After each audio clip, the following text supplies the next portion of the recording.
Hello friends, எல்லாரும் எப்படி இருக்கீங்க? எல்லாரும் குரூப் 2க்கு ப்ரிப்பேர் பண்ணிட்டு இருக்கீங்க அப்படின்னு சொல்லி நம்புறேன். ஸோ இந்த வீடியோவில் நம்ம பொதுவாக குரூப் 2 ப்ரிப்பேர் பண்ணுறவங்களுக்கு இருக்கும் காமனான டவுட்ஸ் அதெல்லாம் தான் நம்ம இந்த வீடியோவில் வந்து டிஸ்கஸ் பண்ண போகிறோம். ஸோ முதல்ல குரூப் 4க்கு ப்ரிப்பேர் பண்ணவங்க குரூப் 2க்கு ஈஸியாக படிக்க முடியுமா அப்படின்றது எங்கிட்ட நிறைய பேர் கேட்ட டவுட்ஸ். ஏன்னா லாஸ்ட் மந்த் நீங்கள் குரூப் 4 எழுதியிருப்பீங்க, ஒருவேளை நல்லா எழுதியிருக்கலாம், இல்லை நல்லா எழுதாமலும் இருந்திருக்கலாம். அதெல்லாமே ரிசல்ட்டோடைய பார்ட். நீங்கள் ப்ரிப்பேர் பண்ணியிருப்பீங்க இல்லையா, அந்த ப்ரிப்பரேஷனை வச்சுட்டு குரூப் 2 எக்ஸாமுக்கு படிக்க முடியுமா அப்படின்றது. ஸோ எஸ், தாராளமாக படிக்க முடியும். அது எப்படி அப்படின்றதும் இந்த வீடியோவில் பார்ப்போம். முதல் முயற்சியிலேயே குரூப் 2 பிலிம்ஸில் தேர்ச்சி பெற முடியுமா? ஸோ இதுவும் தாராளமாக வந்து நீங்கள் வந்து கரெக்டாக பிளான் பண்ணி எந்தெந்த சப்ஜெக்ட்டுக்கு என்னென்ன இம்பார்ட்டன்ஸ் அப்படின்னு கொடுத்து கரெக்டான டைம் டேபிள் வச்சு படிச்சிங்க அப்படின்னா கண்டிப்பாக குரூப் 2 பிலிம்ஸ்க்கும் தேர்ச்சி பெற முடியும். அது எப்படி, எந்த சப்ஜெக்டை நீங்கள் ஃபஸ்ட்டு படிக்கணும், ஸோ எவ்வளோ டைம் ஒதுக்கணும், இது எல்லாமே இந்த வீடியோவில் நம்ம டிஸ்கஸ் பண்ணுவோம். முதல் முயற்சியிலேயே பொது ஆங்கிலம், அதாவது ஜென்ரல் இங்கிலீஷில் 80+ மார்க்ஸ் எடுக்க முடியுமா அப்படின்ற ஒரு டவுட்டு. ஸோ நிறைய பேர் குரூப் 4க்கு வந்து நீங்கள் தமிழ் ப்ரிப்பேர் பண்ணியிருந்திருப்பீங்க. நிறைய இங்கிலீஷ் மீடியம் ஸ்டூடெண்ட் ரொம்ப கஷ்டப்பட்டு தமிழ் ப்ரிப்பேர் பண்ணியிருந்திருப்பீங்க.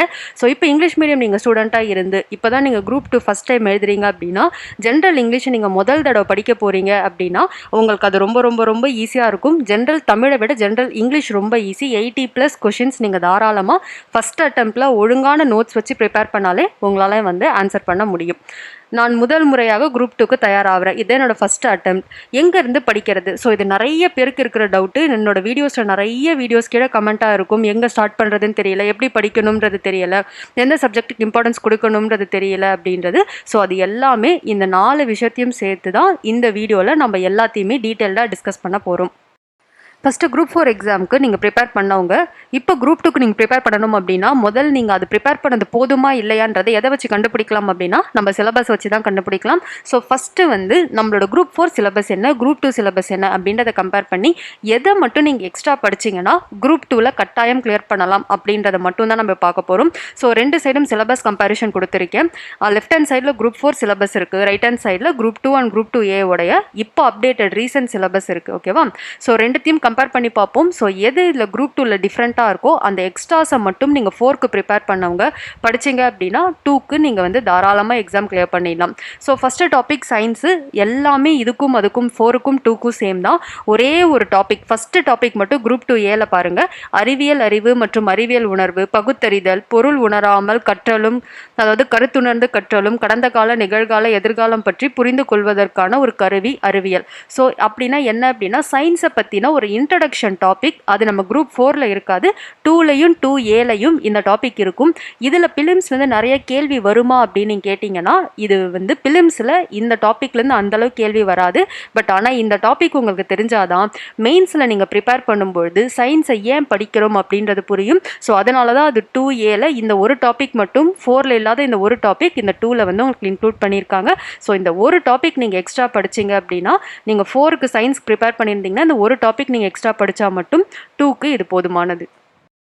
அடுத்தது நடப்பு நிகழ்வுகள், கரண்ட் அஃபேர்ஸ்ன்னு சொல்லுவாங்க. பொதுவாகவே நீங்கள் 4க்கு படித்தாலும் சரி 2க்கு படித்தாலும் சரி லாஸ்ட் 6 மந்த்ஸோடைய கரண்ட் அஃபேர்ஸ். ஸோ ஒன்று ஏதாவது ஒரு ஆன்லைன் நியூஸ் பேப்பர் இருந்து படிங்க, இல்லை அப்படின்னா யூடியூப்பில் நிறைய சேனல்ஸில் டெய்லி கரண்ட் அஃபேர்ஸ் வீடியோஸ் போடுவாங்க, அந்த மாதிரியும் நீங்கள் படிக்கலாம். இல்லை அப்படின்னா ஒவ்வொரு மாதமும் கம்பைல் பண்ணி ஒரு சிங்கிள் வீடியோஸாகவும் கொடுப்பாங்க, நீங்கள் அந்த மாதிரியும் கரண்ட் அஃபேர்ஸ் ப்ரிப்பேர் பண்ணலாம். ஸோ கரண்ட் அஃபேர்ஸை பொறுத்த வரைக்கும் லாஸ்ட் 6 மந்த்ஸ் நீங்கள் எந்த குரூப் எக்ஸாம் எழுதினாலும் லாஸ்ட் 6 மந்த்ஸோடைய கரண்ட் அஃபேர்ஸ் கண்டிப்பாக ப்ரிப்பேர் பண்ணணும். பட் நம்ம சிலபஸில் கரண்ட் அஃபேர்ஸ்னு என்ன கொடுத்துருக்காங்க அப்படின்னா நீங்கள் இந்த நியூஸஸை தாண்டி ஒரு சில முக்கியமான விஷயங்களை கவர் பண்ணணும். அதான் நம்ம சிலபஸில் கொடுத்துருப்பாங்க.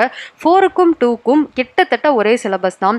என்ன, 4ல் வந்து 3 டாபிக் கொடுத்துருப்பாங்க, 2ல் வந்து ஒரு 6 டாபிக், ஒரு எக்ஸ்ட்ரா 3 டாபிக் கொடுத்துருப்பாங்க. என்ன அப்படின்னா வரலாறு அப்படின்ற ஒரு வார்த்தை இருக்கும். நம்ம எல்லாரும் உங்களுக்கு பாக்ஸ் போட்டு காட்டியிருப்பேன். வரலாறு அப்படின்னா வரலாற்றில் இந்த நாளோ அந்த வருடமோ ஒரு முக்கியமான வருடமாக இருக்கும்.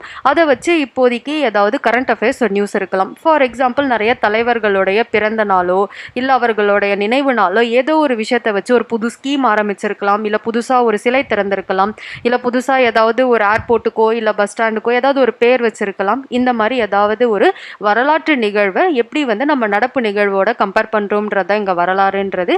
அதுக்கப்புறம் நம்மளுடைய ஆட்சியல், தமிழ்நாட்டில் இருக்கும் இந்தியாவில் இருக்கும் அரசியல் கட்சி, அவங்களுடைய ஆட்சி முறைகள், அதுக்கப்புறம் வந்து பொதுவாக மக்களுடைய நலன்சார் திட்டங்கள், அது நம்ம 2ல் வந்து கொஞ்சம் எக்ஸ்ட்ராவாக படிக்கணும்.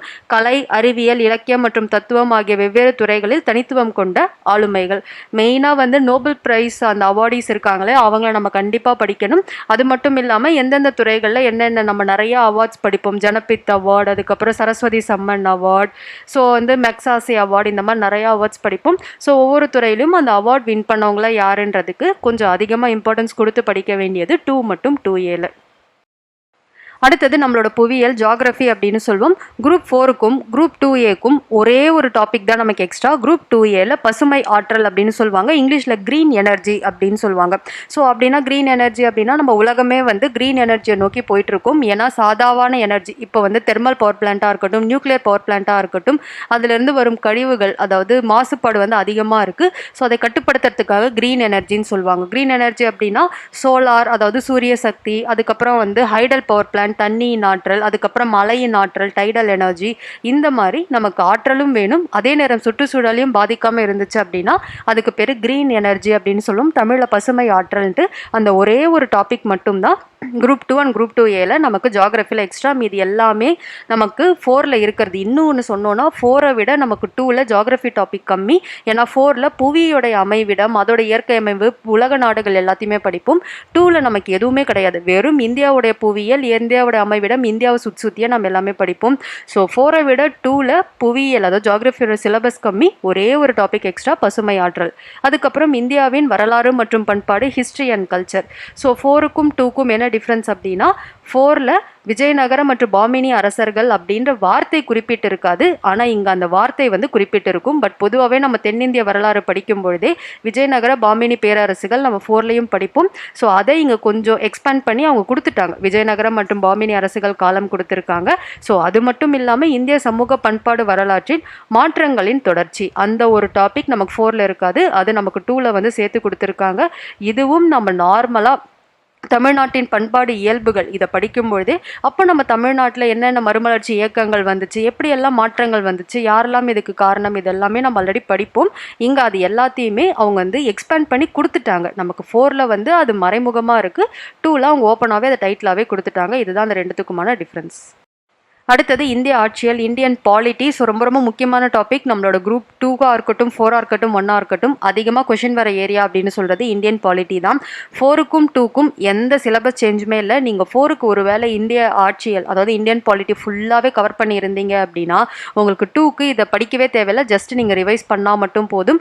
எந்த சேஞ்சஸுமே நம்ம சிலபஸில் இல்லை, அதே இந்தியன் பாலிட்டி தான் நமக்கு 2-2Aலையுமே இருக்குது. ஸோ எந்த சேஞ்சஸும் நமக்கு பாலிட்டியில் இல்லை. அடுத்தது இந்திய பொருளாதாரம், இந்தியன் எக்கனாமி. ஸோ 4க்கும் 2க்கும் எந்த சேஞ்சஸுமே இல்லை. நீங்கள் 4க்கு இந்திய பொருளாதாரம் என்ன படிச்சிங்களோ அதையே திருப்பி நீங்கள் 2க்கு ரிவைஸ் பண்ணாலும் போதும். ஒருவேளை இந்திய பொருளாதாரம் நீங்கள் சரியாக கவர் பண்ணாமல் விட்டுருந்தாலும் திருப்பி நீங்கள் ஒரு தடவை விட்டு டாபிக் எல்லாத்தையும் சேர்த்து படித்தாலே அதே டாபிக் தான் உங்களுக்கு குரூப் 2Aலையும் இங்கே கொடுத்துருக்காங்க. ஸோ அதனால் இந்திய பொருளாதாரத்திலையும் இந்திய பாலிட்டிலையும், அதாவது இந்திய அரசியல் அமைப்புலையும் எந்த மாற்றமும் கிடையாது. அடுத்தது இந்திய தேசிய இயக்கம், இந்தியன் நேஷனல் மூவ்மெண்ட் அப்படின்னு இங்கிலீஷில் சொல்லுவாங்க. ஸோ 4க்கும் 2க்கும் ஒரே ஒரு டாபிக் மட்டும் எக்ஸ்ட்ரா, வகுப்புவாதம் மற்றும் தேச பிரிவினை. ஸோ இதுவும் நம்ம ஆல்ரெடி வந்து இந்திய தேசிய இயக்கத்திலேயே நம்ம படிப்போம். ஸோ அது எல்லாமே அவங்க தனியாக கொடுத்துருக்காங்க அப்படின்னா நம்ம அது கொஞ்சம் எக்ஸ்ட்ரா இம்பார்ட்டன்ஸ் கொடுத்து படிக்கணும். ஸோ வகுப்புவாதம் மற்றும் தேச பிரிவினை அந்த ஒரு எக்ஸ்ட்ரா டாபிக் மட்டும் படித்தோம் அப்படின்னா மீதி எல்லாமே இந்திய தேசிய இயக்கம் குரூப் 4ல் என்ன இருக்கோ அதே தான் நமக்கு 2 சிலபஸ்லேயும் இருக்குது. அடுத்தது யூனிட் 8 அப்படின்னு சொல்லுவாங்க. பொதுவாகவே நம்ம யூனிட் 8, யூனிட் 9 சொல்லியே பழகியிருப்போம். யூனிட் 8 அப்படின்னா தமிழ்நாட்டின் வரலாறு, பண்பாடு, மரபு மற்றும் சமூக அரசியல் இயக்கங்கள். இதுதான் யூனிட் 8. ஸோ லென்த்தாக இருக்கிறதுனால வெறும் யூனிட் 8ன்னு சொல்லுவோம். குரூப் 4க்கும் குரூப் 2க்கும் உள்ள டிஃப்ரென்ஸ் ஒரே ஒரு பார்ட்டில் என்ன அப்படின்னா அந்த 4th பார்ட்டு நம்ம குரூப் 4ல் தமிழ்நாட்டின் பல்வேறு சீர்திருத்தவாதிகள், சீர்திருத்த இயக்கங்கள் மற்றும் மாற்றங்கள் அப்படின்ட்டு ஜென்ரலாக டைட்டில் மட்டும் கொடுத்துருப்பாங்க. அந்த டைட்டிலில் நம்ம என்னெல்லாம் படிப்போமோ, நீதி கட்சி படிப்போம், பகுத்தறிவு வளர்ச்சி, திராவிட இயக்கங்கள், அந்த திராவிட இயக்கத்தில் கண்டிப்பாக தந்தை பெரியார் பற்றி படிப்போம், அறிஞர் அண்ணா பற்றி படிப்போம். அது எல்லாம் சேர்ந்தது தான் தமிழ்நாட்டின் பல்வேறு சீர்திருத்தவாதிகள், சீர்திருத்த இயக்கங்கள் மற்றும் மாற்றங்கள்ன்றது. அங்கே அதை வெளிப்படையாக கொடுக்கல. குரூப் 2Aல அந்த எல்லாத்தையும் வெளிப்படையாக கொடுத்துருக்காங்க. ஸோ பெருசாக கேட்டிங்க அப்படின்னா 4க்கும் 2க்கும் இந்த யூனிட் 8ல் பெரிய மாற்றங்கள் இல்லை, ஜஸ்ட் அதை எக்ஸ்பேண்ட் பண்ணி அவங்க சிலபஸில் அது என்னன்னு கொடுத்துருக்காங்க.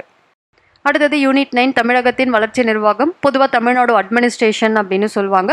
நம்ம குரூப் 4ல ஒரு 3 டாபிக் கொஞ்சம் டைட்டில்ஸ்லாம் மேலோட்டமாக இருக்கிற மாதிரி இருக்கும். நமக்கு குரூப் 2லையும் 2ஏலையும் கொஞ்சம் டெப்த்தாக கொடுத்துருப்பாங்க. ஸோ கொஞ்சம் டாபிக் நமக்கு எக்ஸ்ட்ரா இருக்கிற மாதிரி இருக்கும். ஸோ நம்மளோட செகண்ட் டாபிக் அரசியல் கட்சிகள், பலதரப்பட்ட மக்களுக்கான நலத்திட்டங்கள், இடஒதுக்கீடு கொள்கைகள், இதை நம்ம அங்கேயும் படிப்போம். பட் இங்கே என்னென்ன படிக்கணுன்றதை கரெக்டாக அவங்க திட்டமிட்டும் கொடுத்துட்டாங்க. அது மட்டும் இல்லாமல் பல்வேறு துறைகளின் தமிழகம் நிகழ்த்தியுள்ள சாதனைகள், தமிழகத்தின் மின் நாளுகை. ஸோ இது ரொம்ப ரொம்ப முக்கியமான ஒரு டாபிக். தமிழகத்தில் மின் ஆளுகை, ஸோ தமிழகம் மின் ஆளுகை மாநிலமாக இருக்குது அப்படின்றதும், ஸோ அதில் என்னென்னலாம் பண்ணுறாங்க, ஸோ என்னென்னலாம் சிஸ்டம் எடுத்துகிட்டு வந்திருக்காங்க, மின் ஆளுகை அப்படின்னா என்னென்ன கவர்னன்ஸ், என்னென்ன சிஸ்டம்ஸ்லாம் எடுத்துகிட்டு வந்திருக்காங்க அப்படின்றது. ஸோ இதுதான் நமக்கு 4க்கும் 2க்கும் யூனிட் 9ல் இருக்கும் ஒரே டிஃப்ரென்ஸ். நான் இந்த பாக்ஸ் பண்ணி கொடுத்துருக்க இந்த டாபிக்ஸ்லாம் நம்ம கொஞ்சம் எக்ஸ்ட்ரா கவர் பண்ண வேண்டியது இருக்கும். So last topic aptitude and mental ability அப்படின்றது நம்மளோட மேக்ஸ் டாபிக். ஸோ 4க்கும் 2க்கும் அதே சிலபஸ் தான், எந்த விதமான சேஞ்சும் இல்லை. எங்கே உங்களுக்கு டிஃப்ரென்ஸ் இருக்கும் அப்படின்னா கொஷின் கேட்கறது. 4ல் ரொம்ப ஈஸியாக டேரக்ட் கொஷின்ஸாக இருக்கும். 2ல் ஒரு சின்ன சின்ன சின்ன ட்விஸ்ட் வச்சுருப்பாங்க. மற்றபடி உங்களுக்கு சிலபஸ் 4க்கும் 2க்கும் மேக்ஸ் பொறுத்த வரைக்கும் உங்களுக்கு சேம் சிலபஸ் தான். ஸோ அதுக்கு நீங்கள் எப்படி ப்ரிப்பேர் பண்ணுறீங்களோ அதே மாதிரி நீங்கள் 2க்கு ப்ரிப்பேர் பண்ணாலும் ஈஸியாக அந்த 25 மார்க்ஸுக்கு 23 to 24 கொஷின் நீங்கள் 2க்குமே ஈஸியாக வந்து கிராக் பண்ணிவிட்டு அந்த மார்க்ஸ் எடுத்துகிட்டு போயிடலாம். இப்போ நம்ம சிலபஸ் குரூப் 4க்கும் குரூப் 2 and 2A சிலபஸ் நம்ம கம்பேரிஷனில் பார்த்துட்டோம். இது எதுக்கு அப்படின்னா ஃபஸ்ட்டு கேட்கப்பட்ட கொஷின் நான் 4க்கு படிச்சிருந்தேன்னா அதை வச்சு 2 and 2A ப்ரிப்பேர் பண்ண முடியுமா அப்படின்னா கண்டிப்பாக உங்களால் ப்ரிப்பேர் பண்ண முடியும். இப்போ நீங்கள் சிலபஸை பார்க்கும்பொழுது உங்களுக்கே கான்ஃபிடன்ஸ் இருந்திருக்கும். ஒரு 10 டாபிக் நீங்கள் எக்ஸ்ட்ரா ப்ரிப்பேர் பண்ணீங்க அப்படின்னா கண்டிப்பாக 2 and 2A இந்த வருஷம், அதாவது ஒரு 60 டேஸ்க்குள்ளே உங்களால் கட்டாயம் படித்து கண்டிப்பாக உங்களால் பிலிம்ஸ் கிளியர் பண்ண முடியும். ஸோ 4க்கு படித்தவங்க நீங்கள் ஒரு 50% சிலபஸ் 4ல் கவர் பண்ணியிருந்தால் கூட போதும். அதை வச்சு மீதி கவர் பண்ணாததையும் இன்னும் இந்த ஒரு 10 டாப்பிக்கும் சேர்த்து படிச்சிங்கன்னா கண்டிப்பாக இந்த வருஷம் குரூப் 2A நீங்கள் கிளியர் பண்ணிடலாம். 2 and 2A நீங்கள் கிளியர் பண்ணிடலாம். ஸோ நெட்டில் அடிக்கடி நீங்கள் பார்க்குற ஒரு கேள்வி, ஃபஸ்ட்டு டைம் நான் இப்போ தான் குரூப் 2க்கு படிக்கவே போகிறேன், ஸோ என்னால் இந்த ஃபஸ்ட் அட்டெம்ப்டில் கிளியர் பண்ண முடியுமா அப்படின்றது.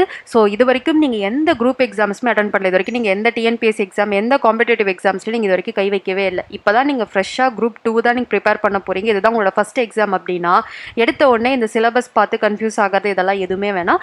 நம்மளோட சேனல்லையே ஒவ்வொரு டாபிக்ஸ்க்கும், ஃபார் எக்ஸாம்பிள் ஜியாகிரஃபிக்கு அப்படின்னா ஒரு ஃபுல் வீடியோ ஒரு 2-3 மணி நேரம் போகும் ஒரு ஃபுல் வீடியோ. இப்போ பாலிட்டினா அதுவும் ஒரு 2-3 மணி நேரம் போகும். அந்த மாதிரி unit 9 Indian national movement, physics, chemistry எல்லா சப்ஜெக்ட்டுக்குமே தனித்தனியாக ஒரு 2 to 3 ஹார்ஸ்க்கு ஒரு ஃபுல் வீடியோ இருக்கும். அந்த வீடியோஸை நீங்கள் ஃபுல்லாக பார்க்கறது மூலயமா உங்களுக்கு சிலபஸோட டாபிக், அந்த டாபிக்குள்ளே நீங்கள் எப்படியெல்லாம் படிக்கணும் அப்படின்ற ஒரு ஐடியா உங்களுக்கு கிடைக்கும். இந்த மாதிரி இருக்கும் ஒரு லாங்கான வீடியோஸை ஒரு நாளைக்கு ஒரு வீடியோ அப்படின்றது ஒரு 10 நாள் வச்சு முதல்ல இந்த வீடியோஸ் எல்லாத்தையும் முடிச்சிங்க அப்படின்னா உங்களுக்கு ஒரு எக்ஸாம்னா என்ன, இத்தனை வருஷம் ப்ரிப்பேர் பண்ணவங்களுக்கும் உங்களுக்குமான அந்த ஒரு கேப் இருக்கு இல்லையா, அந்த கேப் வந்து ஃபில் ஆகும். ஏன்னா இத்தனை வருஷம் படித்தவங்களுக்கு எப்படி படிக்கணுன்றது தெரியும், எப்படி கொஷின் வரும்ன்றது தெரியும். நீங்கள் ஒரு ஃப்ரெஷர் உங்களுக்கு தெரியாமல் இருக்கும், அதை கொடுக்கறது தான் இந்த வீடியோவோட பர்பஸே. ஸோ அது எல்லாத்தையும் நீங்கள் ஒன்ஸ் நீங்கள் தெரிஞ்சுக்கிட்டீங்க அப்படின்னா ஓகே இப்படி தான் நம்ம படிக்கணும், கொஷின்ஸ் இப்படி தான் வரும்னு ஒரு ஜென்ரல் ஐடியா இருக்கும்.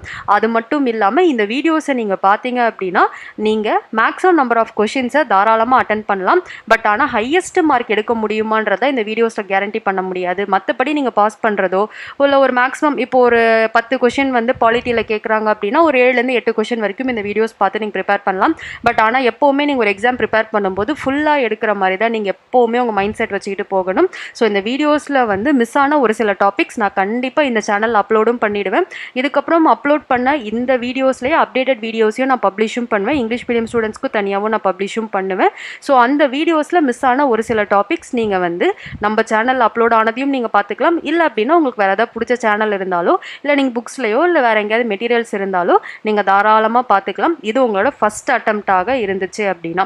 ஸோ அதனால் கண்டதை படித்து கண்டவங்க கிட்ட ஐடியா கேட்டு எதுவும் கன்ஃபியூஸ்லாம் ஆக வேணாம். முதல்ல இந்த ஃபுல் வீடியோஸை பாருங்கள், உங்களுக்கு ஒரு ஐடியா இருக்கும். அந்த ஐடியா வந்ததுக்கப்புறமா எப்படியெல்லாம் படிக்கலாம், சும்மா ஆன்லைன் டெஸ்ட், ஆன்லைன் குவிஸ் இதெல்லாம் போட்டு பார்த்தீங்கனாலே உங்களுக்கு கான்ஃபிடன்ஸ் வந்துடும். ஸோ உங்களுக்கே தெரிஞ்சிடும் எந்தெந்த டாப்பிக்லாம் நம்ம எப்படி படிக்கணும். அதை வச்சு நீங்கள் படிச்சிங்கனாலே கண்டிப்பாக ஃபஸ்ட் அட்டெம்ப்டில் பிலிம்ஸ் எல்லாம் தாராளமாக நிறைய பேர் கிளியர் பண்ணியிருக்காங்க. நீங்கள் யூடியூப் சேனல்லே நிறைய பேர் இருப்பாங்க கிளியர் பண்ணவங்களே. உங்களுக்கு அந்த வீடியோஸ் எல்லாமே வந்து யூத் பேப்பர் அப்படின்னு ஒரு யூடியூப் சேனலில் கூட உங்களுக்கு பப்ளிஷ் பண்ணியிருப்பாங்க. ஸோ அந்த வீடியோஸ்லாம் கூட போயிட்டு பாருங்கள். ஃபஸ்ட் அட்டெம்ப்டில் குரூப் 2 தாராளமாக கிளியர் பண்ண முடியும். ஸோ அடுத்து நம்ம வீடியோவோட கேள்வி ஜென்ரல் இங்கிலீஷ் இப்போ தான் நான் ஃபஸ்ட் டைம் அட்டன் பண்ண போகிறேன். ஏன்னா நான் ஆல்ரெடி குரூப் 4 அட்டன் பண்ணியிருப்பேன். இல்லை நான் எதுவுமே இது வரைக்கும் படிக்காமலே இருந்திருப்பேன். So first time general English வந்து நான் இங்கிலீஷ் மீடியம் நான் வந்து ஜென்ரல் இங்கிலீஷ் அட்டன் பண்ணேன்னா ஃபஸ்ட் அட்டம்ப்ட்ல என்னால் 80+ வந்து கொஷின்ஸ் வந்து கரெக்டாக அட்டன் பண்ண முடியுமா அப்படின்ற ஒரு கேள்வி. கண்டிப்பாக உங்களால் 80+ கொஷின் கட்டாயம் வந்து உங்களால் ஆன்சர் பண்ண முடியும்.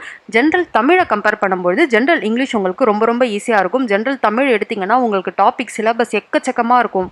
அதாவது பகுதி பகுதி இதுலேயே எக்கச்சக்கமாக இருக்கும். அதுவே நம்மளோட இங்கிலீஷ் எடுத்திங்கன்னா part A, part B and part C இது எல்லாமே லிமிட்டடாக இருக்கும். இப்போ பார்ட் ஏ எடுத்திங்க அப்படின்னா ஒரு 21 டாபிக். அந்த 21 டாப்பிக்கும் நம்ம 6th 7thலலாம் சின்ன சின்ன கிராமர்ஸ் படிப்போம் இல்லையா. ஒரு வேளை நீங்கள் வந்து இங்கிலீஷ் மீடியம் 6th-லேருந்து 12th வரைக்கும் நீங்கள் ஒரு இங்கிலீஷ் மீடியமே படிச்சிருக்கீங்கனாலும் ஸோ உங்களுக்கு என்ன அப்படின்னா பேசிக்காக 6th 7th 8th இருக்கும் சின்ன சின்ன கிராமர்ஸ் உங்களுக்கு தெரிஞ்சாலே போதும். இந்த பார்ட் ஏல ஒரு 21 டாபிக் இருக்குது. ஈஸியாக நீங்கள் மார்க்ஸ் ஸ்கோர் பண்ணிடலாம். பார்ட் பி பொறுத்த வரைக்கும் போயம்ஸ் அண்ட் ப்ரோஸ் இருக்கும். ப்ரோஸ் அப்படின்னா லெசன்ஸ், போயம் அப்படின்னா அந்த பாடல்கள். ஒரு போயமில் ஒரு 25 போயம் இருக்குது, ப்ரோஸில் ஒரு 14 ப்ரோஸ் இருக்குது. இதெல்லாம் நீங்கள் படிச்சிட்டீங்க அப்படின்னாலே ஈஸியாக பார்ட் பியில் மார்க்ஸ் ஸ்கோர் பண்ணிடலாம். போயம் வச்சு என்ன கேள்வி கேட்பாங்க, இந்த போயம் பேர் கொடுத்துட்டு இதை யார் எழுதுனாங்கன்னு கேட்பாங்க. அந்த ஆத்தர் எந்த ஊரை சேர்ந்தவர் அப்படின்னு கேட்பாங்க. இல்லை அப்படின்னா அந்த பாடல்லேருந்து ஏதாவது ஒரு வார்த்தை கொடுத்துட்டு இந்த வார்த்தை மூலயமா ஆத்தர் வந்து என்ன சொல்ல விரும்புகிறாரு அப்படின்ற மாதிரி கேட்பாங்க. இல்லை அப்படின்னா ஒரு லைனை கொடுத்துட்டு ஃபிகர் ஆஃப் ஸ்பீச்சஸ், ஸோ என்னன்னா எது ஸ்மைலி, எது மெட்டஃபர், எது பர்சானிஃபிகேஷன், எது வந்து அனஃபோரா, இந்த மாதிரி எல்லாமே கேட்பாங்க. ஸோ இந்த மாதிரி கேள்விகள் தான் உங்களுக்கு போயம்ஸ்லேருந்து வரும்.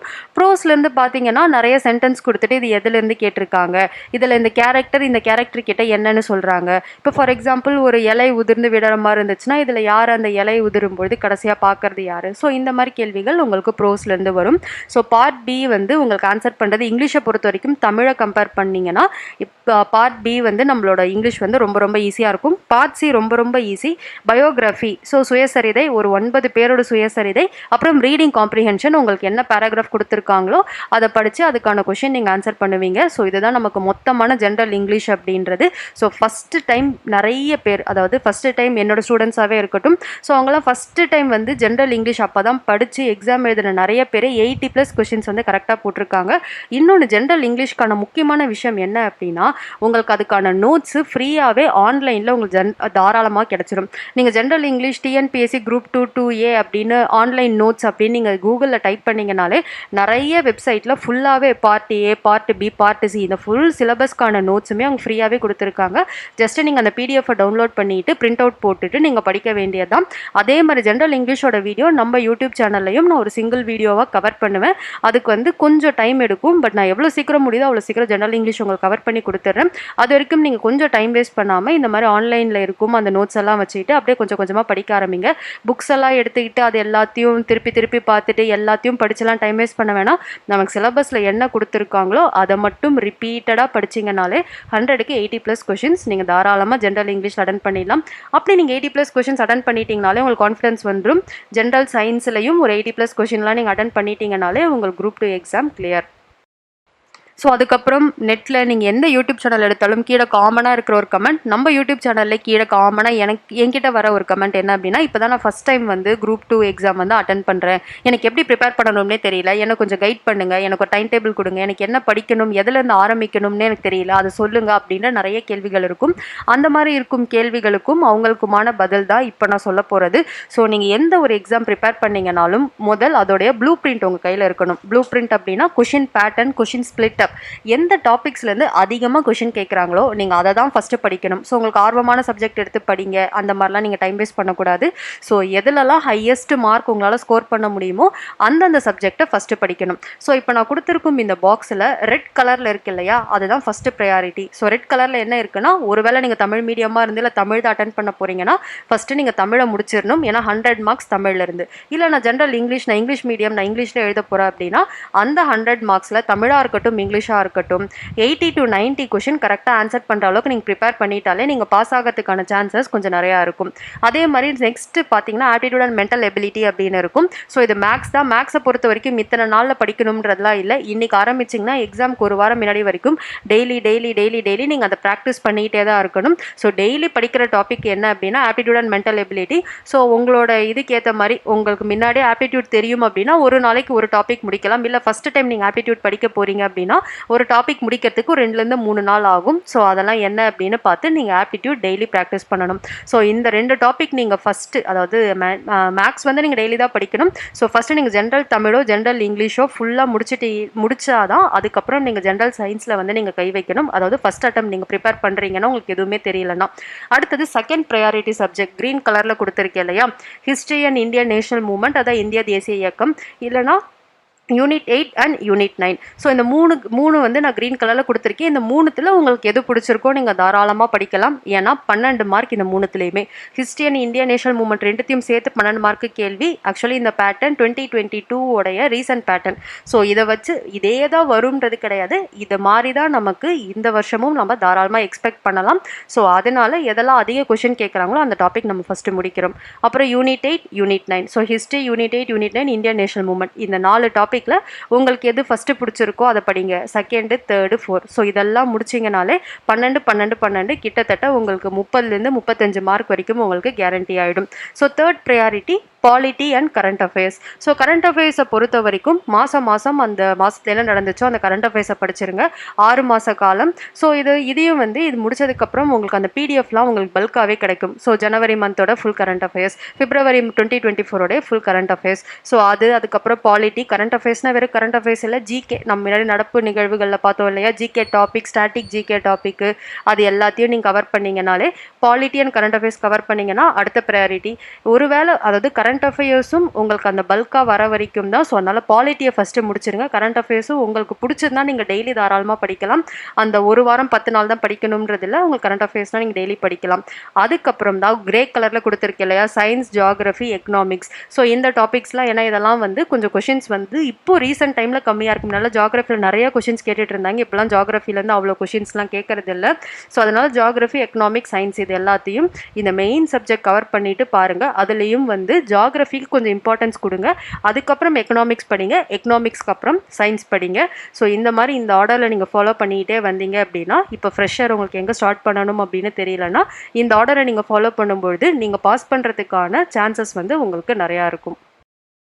இப்போ நம்ம இந்த வீடியோ டிஸ்கஸ் பண்ண பேட்டர்ன் எல்லாமே நான் எனக்கு பர்சனலாக ட்ரை பண்ணது, அதுக்கப்புறம் என்னோட ஸ்டூடெண்ட்ஸ்க்கு நான் ட்ரை பண்ணி பார்த்தது. இது எல்லாமே ஒர்க் அவுட் ஆகிற பேட்டர்ன் தான். ஸோ இது எல்லாத்தையும் நீங்கள் ஒரு தடவை ட்ரை பண்ணி பாருங்கள். ஸோ இந்த பேட்டர்ன்லாம் நீங்கள் ஃபாலோ பண்ணும்பொழுது உங்களுக்கு ஒரு 200 கொஷினுக்கு ஒரு 170+ கொஷின் கரெக்டாக, அதாவது 170 அட்டன் பண்ண போகிறது இல்லை, கரெக்டாக அட்டன் பண்ணுறது ஒரு 170+ கொஷினாக இருக்கும். நீங்கள் ஒரு 170 எல்லாம் கரெக்டாக அட்டன் பண்ணிட்டீங்கனாலே கண்டிப்பாக நீங்கள் பாஸ் பண்ணிடலாம் அப்படின்றது உங்களுக்கு எக்ஸாம் ஹால் விட்டு வெளியே வரும்பொழுதே அந்த கான்ஃபிடன்ஸ் இருக்கும். ஸோ இந்த பேட்டர்ன் எல்லாமே ஃபாலோ பண்ணுங்கள். ஸோ தாராளமாக அதை நீங்கள் இது வரைக்கும் ப்ரிப்பேர் பண்ணவங்களோ இல்லை ஃபஸ்ட் அட்டம்ப்டோ யாராவே இருந்தாலும் ஒரு 170+ கொஷின்ஸ் உங்களால் கரெக்டாக ஆன்சர் பண்ணுற மாதிரி இருக்கும். ஸோ இந்த வீடியோவில் உங்களுக்கு ஏதாவது டவுட் இருந்தாலோ, சிலபஸில் டவுட் இருந்தாலோ, இல்லை படிக்கிறதுல ஏதாவது டவுட் இருந்தாலோ நீங்கள் தாராளமாக வந்து கமெண்ட் செக்ஷனில் கேட்கலாம். ஸோ வந்து நான் கமெண்ட்ஸுக்கு வந்து ரிப்ளை பண்ணுவேன். ஸோ வந்து உங்கள் டவுட்ஸ் இருந்துச்சு அப்படின்னா நீங்கள் தாராளமாக வந்து கமெண்ட்டில் கேட்டுக்கோங்க. ஸோ அது அவ்வளோதான், நம்ம இந்த வீடியோவோட எண்டுக்கு வந்துட்டோம். உங்களுக்கு இந்த வீடியோ பிடிச்சிருந்துச்சு அப்படின்னா லைக் பண்ணுங்கள். இந்த சேனல் இது வரைக்கும் சப்ஸ்கிரைப் பண்ணலை அப்படின்னா சப்ஸ்கிரைப் பண்ணிக்கோங்க. படிக்கிற உங்கள் ஃப்ரெண்ட்ஸோட எல்லாத்தையும் ஷேர் பண்ணிக்கோங்க. So bye friends, thank you.